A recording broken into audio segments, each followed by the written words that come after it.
രാവിലെയൊക്കെയാണ് അതിന്റെ ദിവസങ്ങൾ നിശ്ചയിച്ച് തന്നിട്ടുള്ളത്.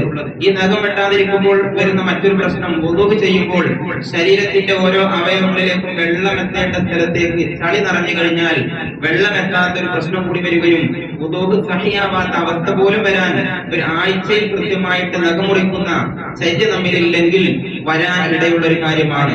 തഖ്ലീമുൽ അദ്ഫാറിന്റെ സുന്നത്തായ രീതി വലത് കൈയിന്റെ ചൂണ്ടവിരല് നഖമാണ് ആദ്യം നമ്മൾ വെട്ടേണ്ടത്. വലത് കൈയിന്റെ ചൂണ്ടവിരലിൽ തുടങ്ങിയിട്ട് ചെറുവിരലിൽ അവസാനിപ്പിക്കുക.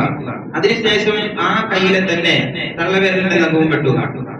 അതിനുശേഷം ഇടത് കൈയിന്റെ ചെറുവിരലിൽ തുടങ്ങി ആ തള്ളവിരലിൽ അവസാനിക്കുന്ന രീതി, കയ്യിൽ നിന്നും നഖം വെട്ടേണ്ട രീതി വലത് കൈയിന്റെ ചൂണ്ടുവിരലിൽ നിന്ന് തുടങ്ങിയിട്ട് ചെറുവിരലിൽ അവസാനിപ്പിക്കുക. അതേ കൈയിന്റെ തള്ളവിരലിന്റെ നഖം വെട്ടുക. അതിനുശേഷം ഇടതു കൈയിന്റെ ചെറുവിരലിൽ തുടങ്ങി തള്ളവിരലിൽ അവസാനിക്കുന്ന രീതിയാണ്.